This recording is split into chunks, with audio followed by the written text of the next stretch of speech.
Yes, hello and welcome back to the KFit show. We are back in studio, a couple weeks off, but we are back here to talk about all the latest and greatest stuff. I am freshly back from Winnipeg, Manitoba, where I attended the Canadian Society for Exercise Physiology conference. I presented some research. I'm going to dig right into that in this episode. But first, you need to know my name is Kalan Anglos. I'm a human performance expert, and I want to help you optimize your performance in exercise and conditioning. Now, have you ever heard of the keto diet? It's one of the hottest things right now. Exogenous ketones that you take through your diet into your mouth as a supplement. What is it about exogenous ketones? What do you know? You can't really form a true opinion until you try it. So I tried it. Tried some of the keto supplements, and I want to talk about it and how I felt. I'm going to dive into that later in this show. And also I want to talk about the CSEP conference and a couple things that came up here. So let's get started with this episode of the KFit Show.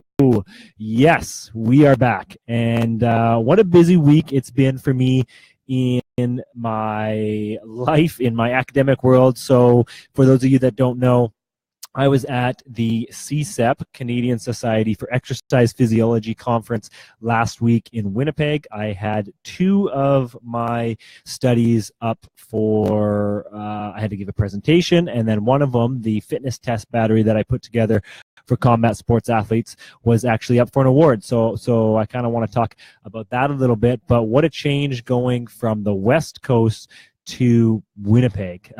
It was pretty crazy. Actually, when we first got there, it was snowing. It was like the start of the winter in Winnipeg, where the snow was coming down. It was about minus 10 degrees. The winds were crazy. I didn't know it was so windy in Winnipeg, but we were just getting pelted with frozen rain, really is what it was.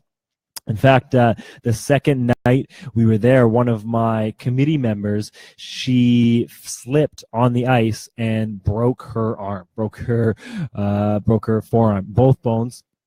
Absolutely terrible. She was rushed to the hospital. She thought she broke her hip in the hospital overnight, and it was just kind of a mayhem and a mess. So, Winnipeg, not my favorite place to go. Probably won't go back anytime soon.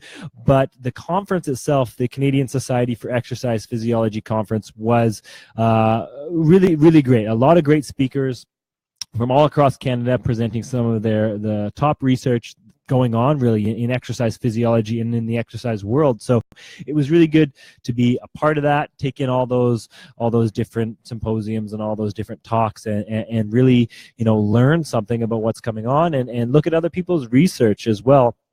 Like I said, I was presenting my research, so I had two abstracts, and I put these up on the Facebook page there last week, and a couple of people were asking, like, well, what I don't really understand these abstracts. A lot of them are like research or statistical jargon, which just means mostly just people in the academic world, like p-values and significant findings and all that kind of stuff.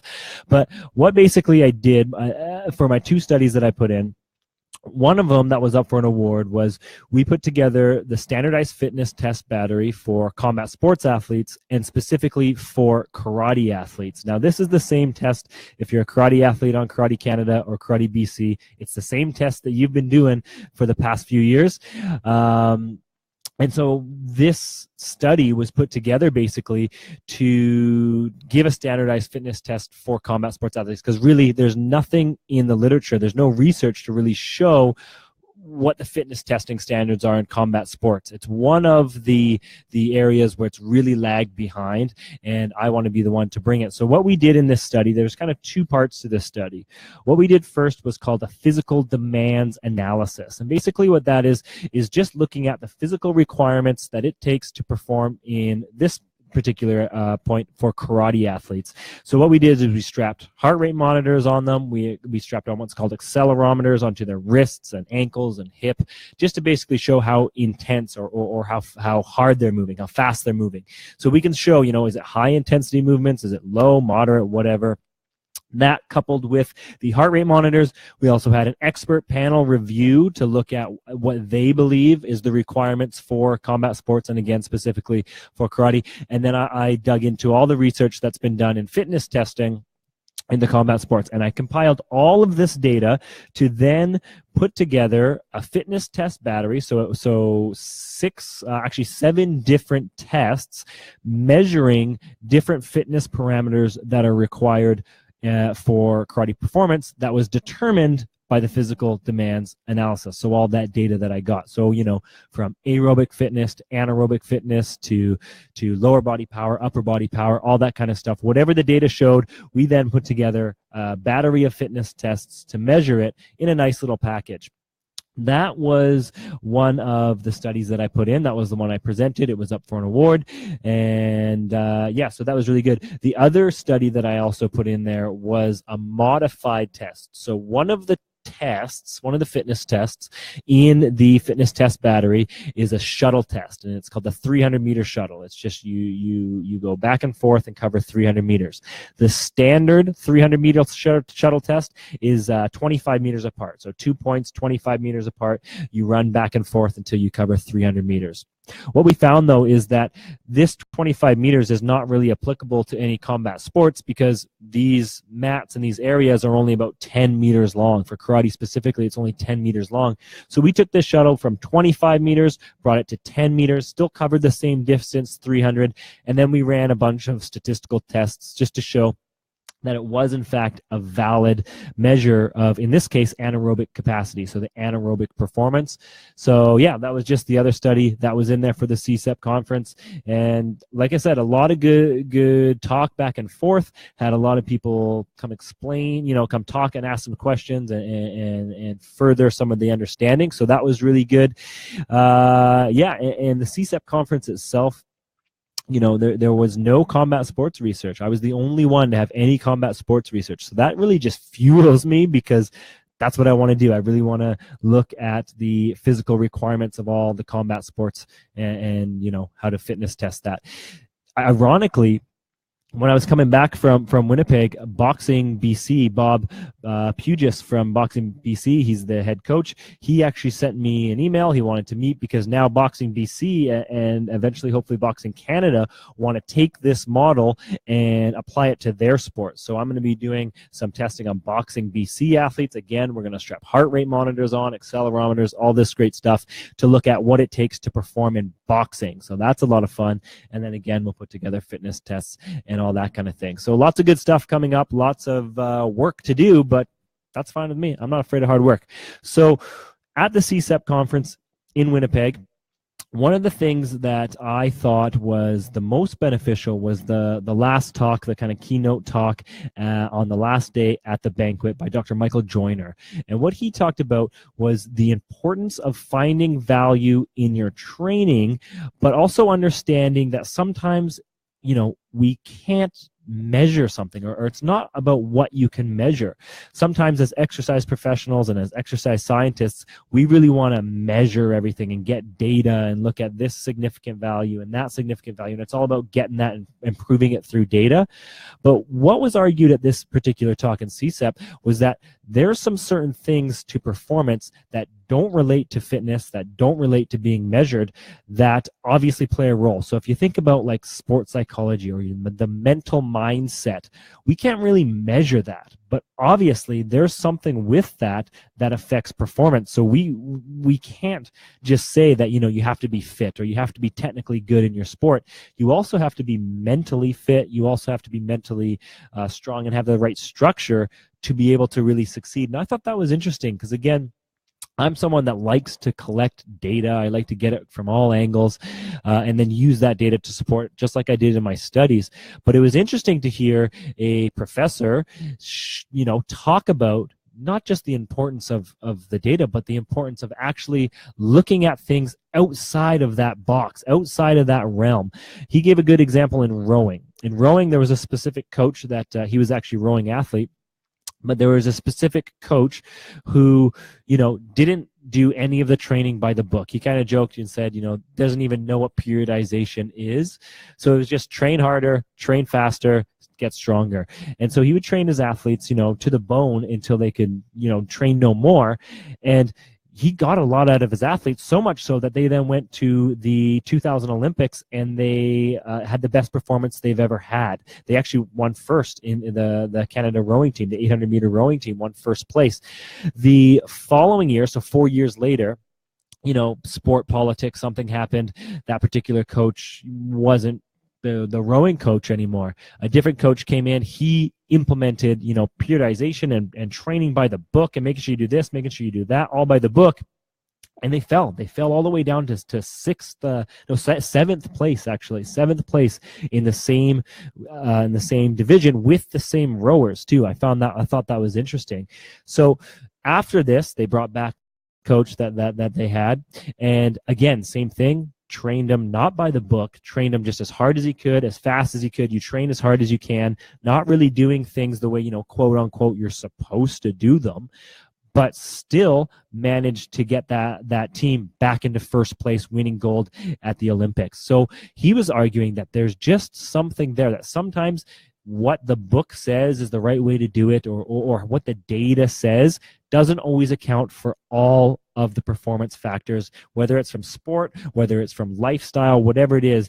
There's other things than just the sport performance, and there's other things than just your fitness that are going to help you. So that, I thought, was really interesting to see somebody in such a high standard in the exercise science world talk about, not necessarily doing things the way they're supposed to do. So that's what I want to challenge myself, but as well as some of you guys out there too, is just think about doing things maybe outside the box and not getting so caught up on doing things by the book, and I think that's something that we can all take away on that. So that, lots of great conferences, lots of great talks here at the CSEP conference in Winnipeg.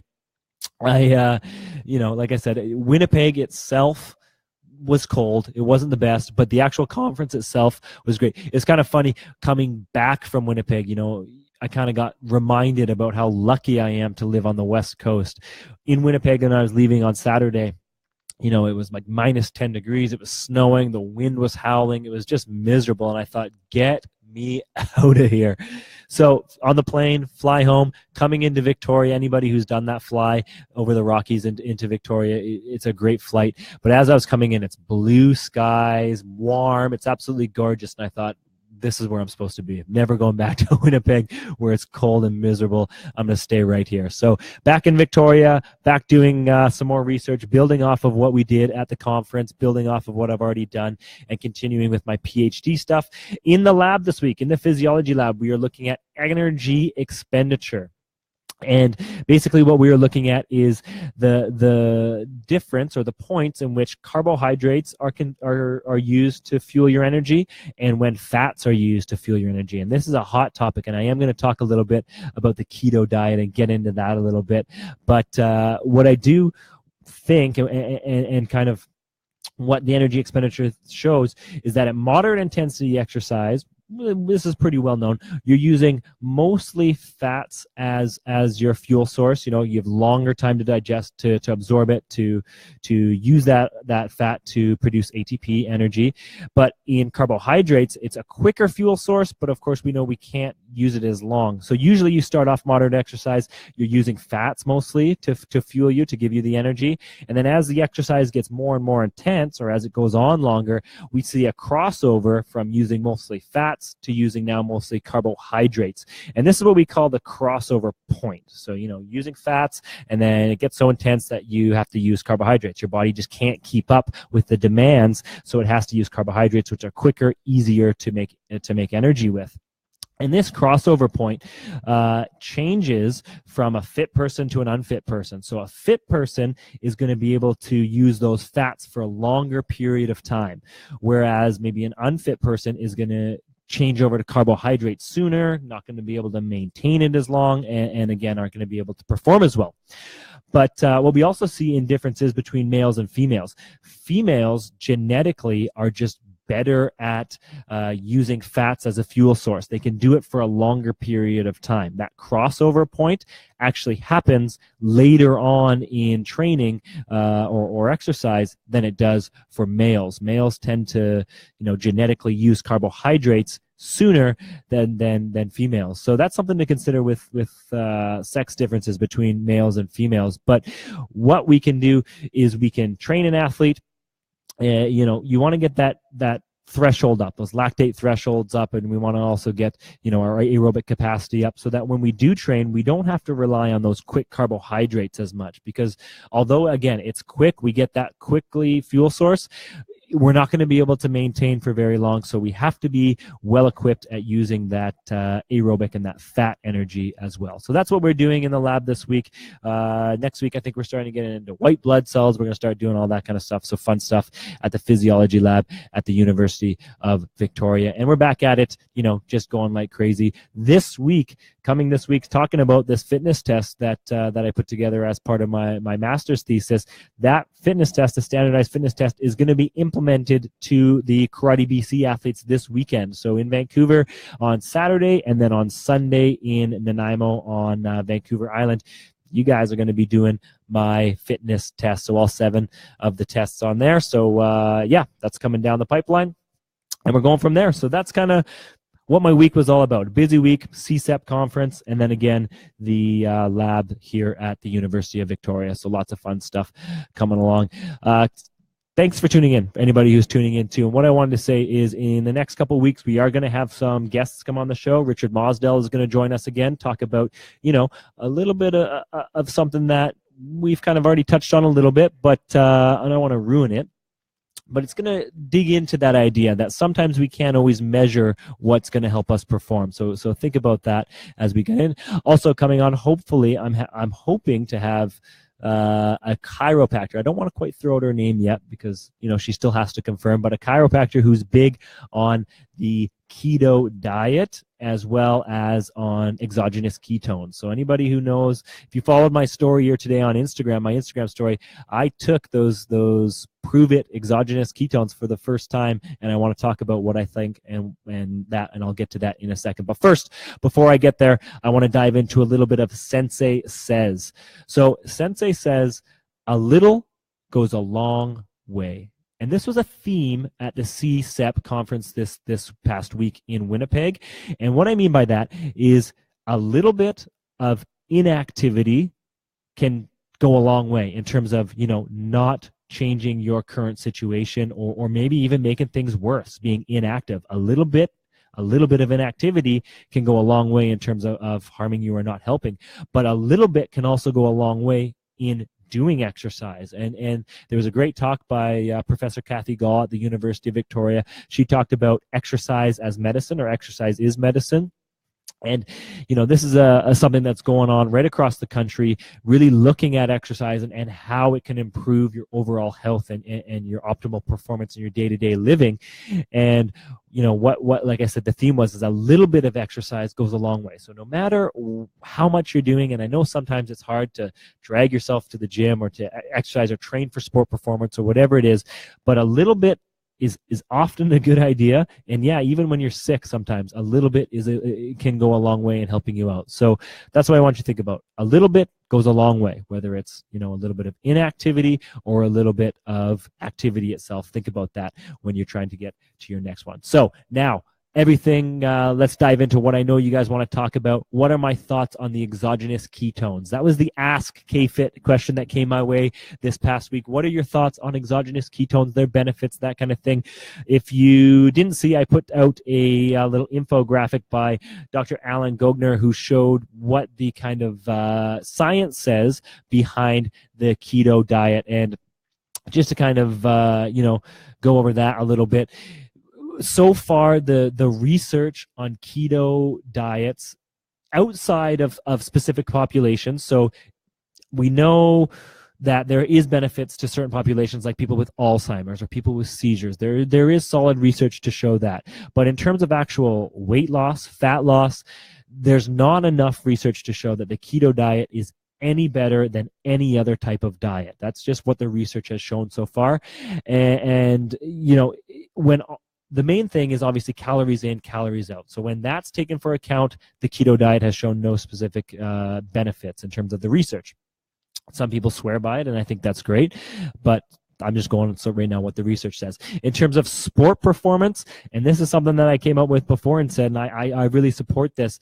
If you're an anaerobic athlete, so if you're doing those short burst, high intensity outputs, I don't think you should be following a keto diet. I don't think you should be taking exogenous ketones, because ketones are an aerobic metabolism. They're an aerobic energy system. So it takes longer. You need that oxygen present, all that kind of stuff.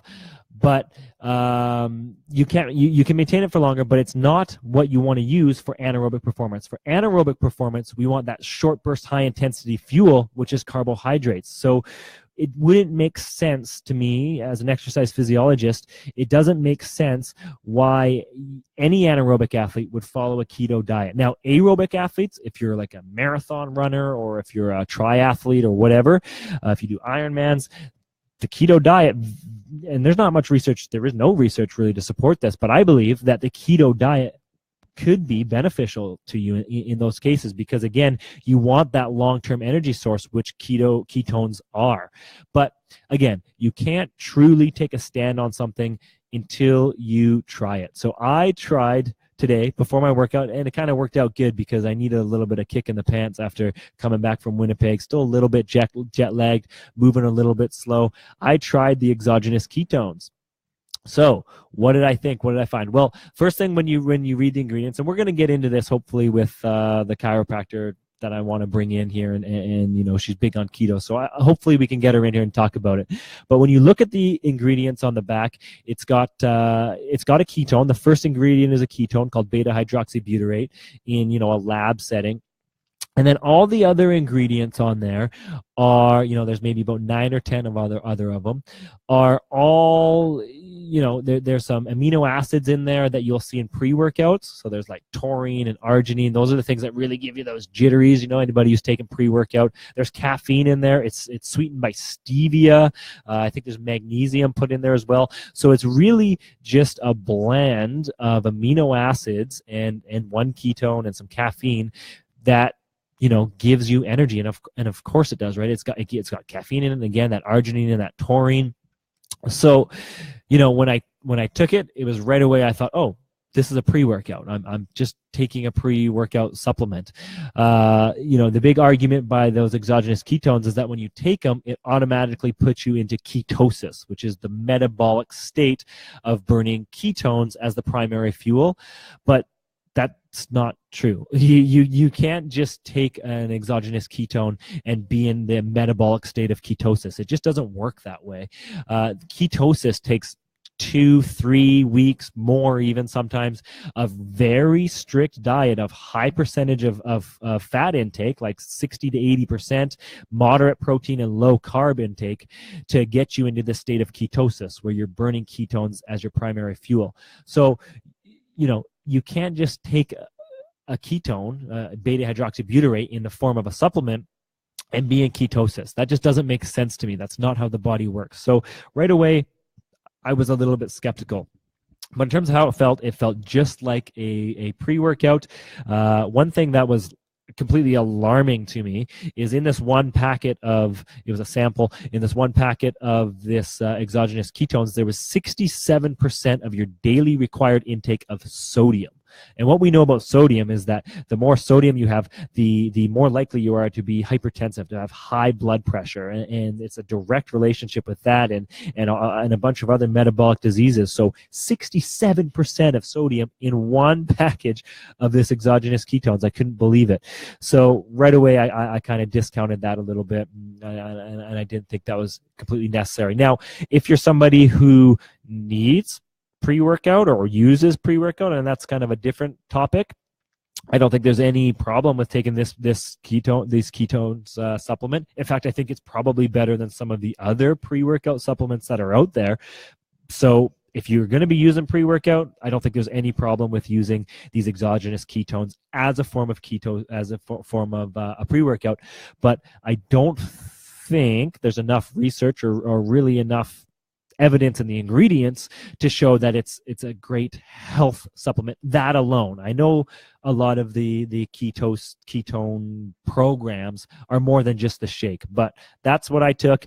I'll probably finish the pack, as I actually only took half of it because I'm a little bit sensitive to that stuff.